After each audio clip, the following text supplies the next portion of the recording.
ben voilà, donc que j'ai bien connu, que j'ai beaucoup aimé d'ailleurs.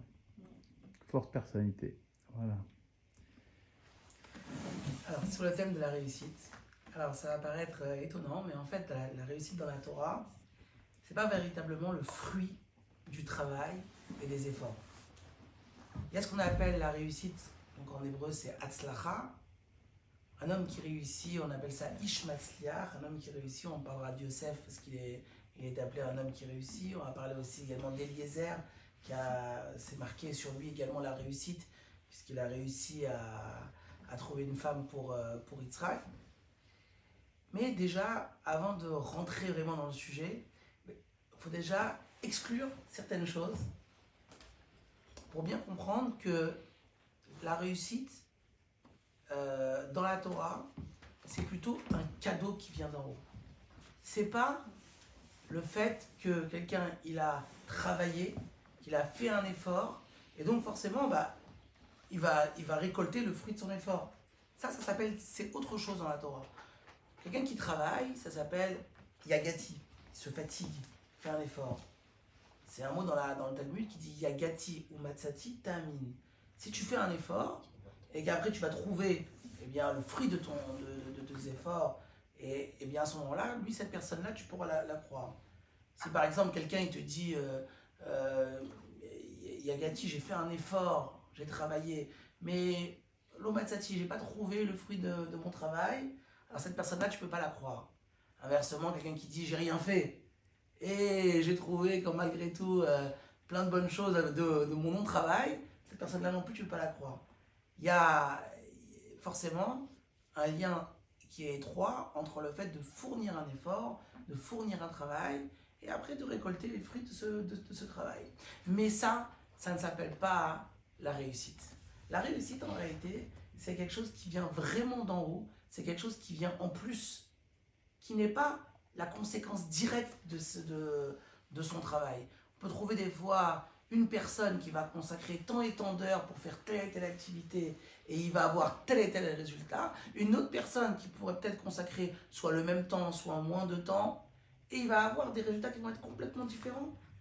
Et parce que peut-être il va avoir eu cette chance-là d'avoir eu la réussite dans ce qu'il va faire. Cette personne-là, elle va peut-être rencontrer la bonne personne qui, avec son talent, avec son travail, son talent, il va prendre son travail va prendre vraiment une importance et ça va prendre une très grande ampleur. Et peut-être une autre personne qui n'avait pas eu cette chance de rencontrer cette personne, etc. Il a pourtant peut-être les mêmes capacités, mais il n'aura pas eu la même réussite. Et pourtant, les deux, ils ont pu avoir un travail des fois même similaire. Donc, déjà, pour bien mettre les choses au clair, la réussite, c'est quelque chose qui dépasse le fruit du travail et des efforts. Et maintenant, ce qu'il va falloir comprendre et essayer d'expliquer, c'est comment susciter cette réussite-là. Tout le monde souhaite avoir une réussite, avoir des résultats qui soient des très bons résultats et qui dépassent même des fois les efforts qui ont été investis. Et comment on peut susciter cette réussite-là? Alors, on va déjà commencer par Yosef. Yosef, donc, lui, il est appelé dans la Torah, donc dans la paracha de Vayeshev, Ish Matzliach, un homme qui réussit. On voit la réussite de Yosef à deux moments dans sa vie. Le premier moment dans sa vie, c'est lorsqu'il va être serviteur dans la maison de Potiphar. Lorsque Yosef va descendre en Égypte, il est vendu et après il va être racheté. Il va être racheté par un ministre qui s'occupe de tout ce qui est la cuisine, de tout ce qui est la boucherie, et il s'appelle Potiphar.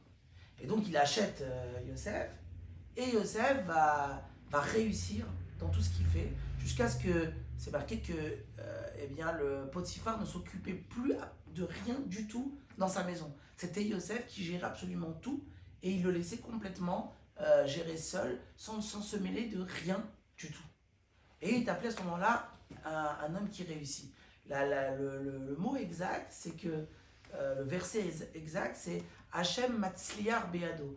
Dieu le fait réussir par sa main, ça veut dire par son intermédiaire, eh bien, l'intermédiaire de Yosef, eh bien, il a une très grande réussite dans ce qu'il fait. Donc c'est vrai que quand on pense on descend esclave et après on devient gérant dans la maison d'un ministre, c'est en effet une réussite. Et après, il y a une réussite qui est beaucoup plus grande, c'est quand Yosef va aller en prison. Alors brièvement, comment s'est passée cette histoire-là de prison? Bon, ben, il a été soupçonné de s'être marié avec la femme de Potiphar, la femme de son maître.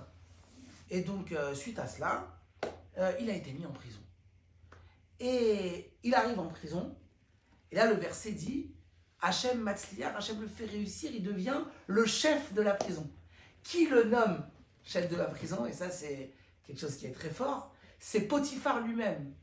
Alors, normalement, il n'y a pas de logique à cela, parce que tu as été jugé, on te soupçonne de t'être marié avec la femme de Potiphar. Comment c'est possible que Potiphar lui-même, le mari en question, va lui-même maintenant te nommer responsable de toute la prison?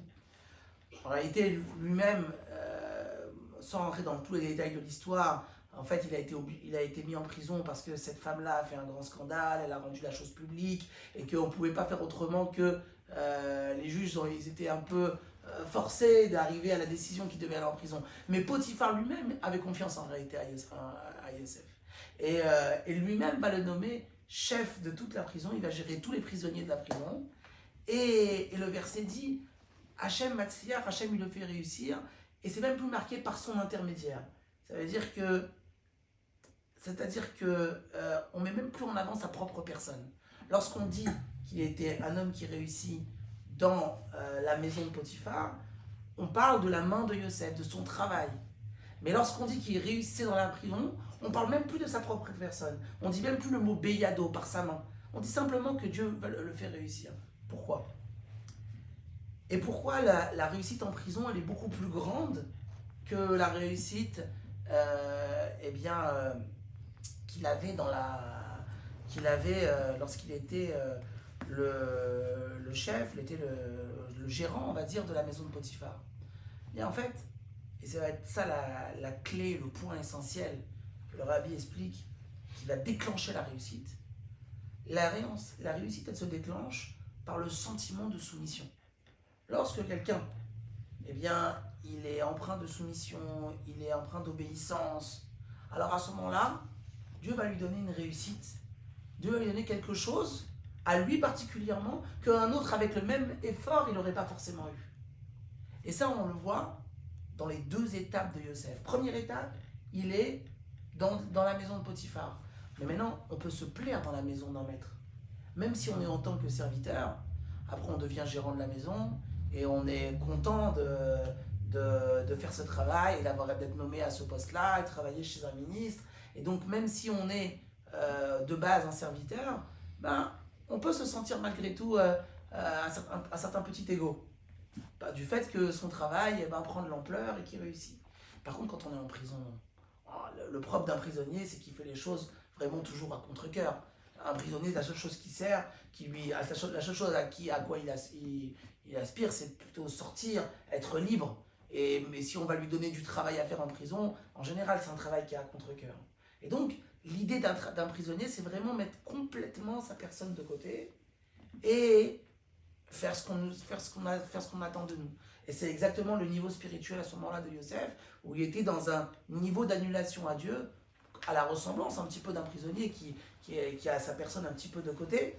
Et bien, puisqu'il était à ce niveau-là de soumission, et bien, ça lui a donné une réussite qui était sans aucune commune mesure, quelque chose qu'on n'aurait même pas pu imaginer, qu'une fois être emprisonné et accusé, à tort, mais malgré tout accusé, il devienne comme ça le chef. Maintenant, on va évoquer, comme on a dit, la réussite qu'a eu Eliezer. Eliezer, c'était le serviteur de Abraham. Donc c'était le serviteur fidèle, et c'était lui qui a été envoyé pour aller chercher une femme pour le fils d'Abraham, pour Yitzhak. Et là-bas, la Torah raconte une réussite extraordinaire. D'abord, la Torah raconte que le chemin s'est raccourci, qu'il est parti pour une longue distance, et en un jour, il est arrivé à l'endroit où il devait arriver. Et lorsqu'il arrive, la première personne qu'il rencontre, eh ben, c'était Rivka. Et, il adresse une prière à Dieu en disant que j'ai besoin d'un signe, que ça soit bien elle. Et je voudrais que la femme qui vienne, ça soit elle qui me propose à boire, qui fait boire les chameaux. Et finalement, tout ce qu'il a dit s'est réalisé. Il a eu une très très grande réussite. C'est le même point. Comment il a eu une grande réussite? Parce que justement, le propre d'Eliezer, si on devait définir Eliezer, sa caractéristique principale, c'est sa soumission à Abraham. Et ça, on le voit clairement dans la paracha de Chaye Sarah, lorsque Bethuel, qui est le père de Rivka, lui demande qui tu es. Il aurait pu dire, voilà, je m'appelle Eliezer, etc. Non, sa réponse c'est, je suis le serviteur d'Abraham. Donc, ça montre sa soumission complète à Abraham. Le fait qu'il soit complètement soumis à Abraham, forcément, ça lui a donné une réussite qui dépasse la logique.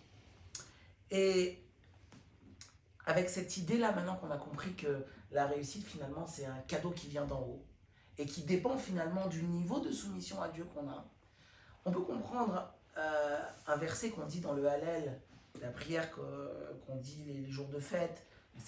Cette prière se trouve également elle est tirée des psaumes de David dans le Tehillim 118. Et là-bas, on dit Ana Hachem, s'il te plaît, Dieu, Atzirana, fais-moi réussir. Mais si on avait une notion de réussite, comme on aurait pu la comprendre si on n'avait pas étudié, pourquoi supplier à Dieu de te réussir? Va travailler, va faire un effort. Puis tu vas faire un effort, et puis automatiquement, on sait très bien que les efforts amènent toujours des fruits. C'est un contrat, c'est un principe que chaque chose qu'on fait, ça amènera toujours quelque chose. Chaque effort qu'on fait, ça amènera toujours des fruits. Qu'on le voie tout de suite ou qu'on le voie après, ça va amener des choses. Mais alors, donc, il n'y a pas besoin de supplier Dieu, Ana Hachem Atzirana, s'il te plaît, Dieu, fais-moi réussir. Maintenant qu'on a compris en réalité que la réussite, finalement, c'est un cadeau d'en haut. C'est quelque chose qui surpasse, qui dépasse même notre travail et qui vient ça ne vient pas de façon directe avec le travail qu'on fait. Puisque, comme on a dit tout à l'heure, deux personnes qui vont peut-être avoir les mêmes compétences, un va réussir comme ceci et un va réussir complètement différemment. Parce que un va peut-être manquer de soumission et un va avoir une plus grande soumission à Dieu. Et cette grande soumission à Dieu, eh bien, ça encourage à ce moment-là à Dieu de lui donner beaucoup plus et à lui donner une réussite qui dépasse complètement le travail investi. Super. Merci Israël.